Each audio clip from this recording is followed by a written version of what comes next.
विजयनगर की होली आसपास के कई गांवों में काफ़ी मशहूर थी। इस पर्व को यहाँ बड़ी धूमधाम से मनाया जाता था। खुद महाराज कृष्णदेव राय भी इस मौके पर होने वाले आयोजनों में बढ़ चढ़कर भाग लेते थे। इस दिन किसी एक निवासी को महामूर्ख की उपाधि से नवाजा जाता था।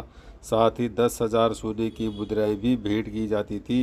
अपनी सूझबूझ और वाक्पटुता के कारण तेनालीराम हर साल इस उपाधि को अपने नाम करता था।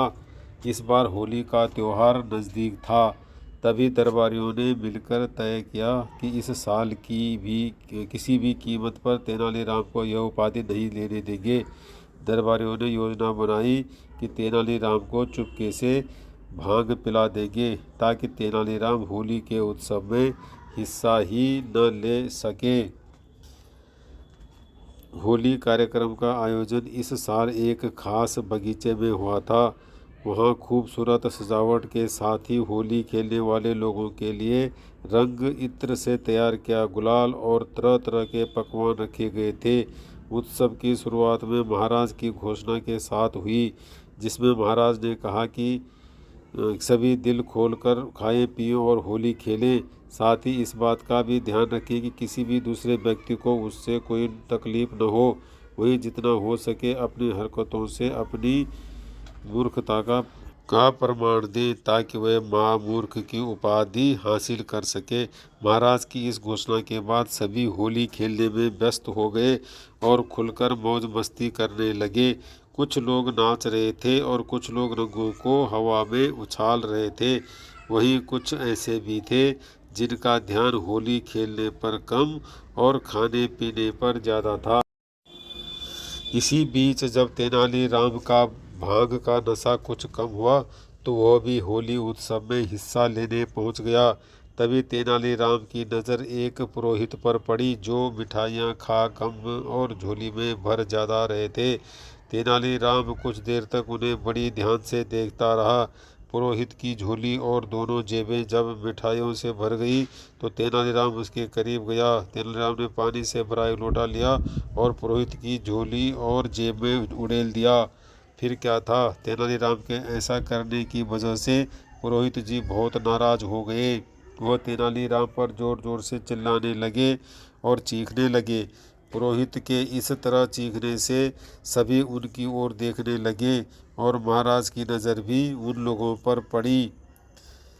तब राजा कृष्णदेव उन लोगों के करीब गए और पुरोहित से उनके चिल्लाने की वजह पूछी।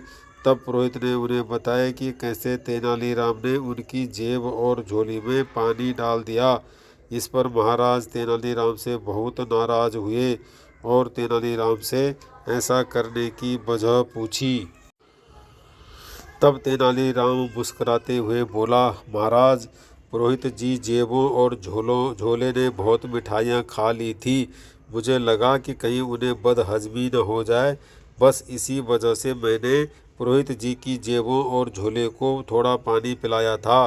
तेनालीराम की बात सुनकर महाराज जोर जोर से हंसने लगे और कुछ देर बाद बोले, तुम सबसे बड़े महामूर्ख हो। भला झोला और जेब भी कहीं मिठाइयाँ खाते हैं क्या? महाराज की बात सुनकर तेनालीराम को भी हंसी आ गई और उसने पुरोहित की जेबों व झोले को पलट दिया। ऐसा करते ही सारी बर्फी और मिठाइयाँ घास पर गिर गई।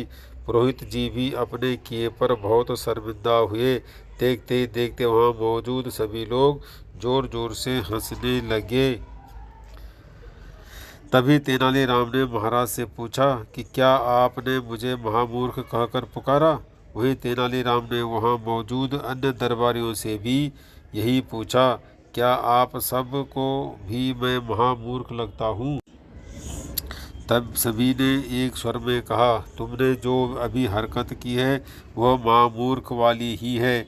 बस फिर क्या था, हर साल के जैसे ही इस साल भी होली के मौके पर दी जाने वाली महामूर्ख की उपाधि चालाक और चतुर तेनालीराम को ही मिली। साथ ही उसे 10,000 स्वर्ण मुद्राएं भी दी गई।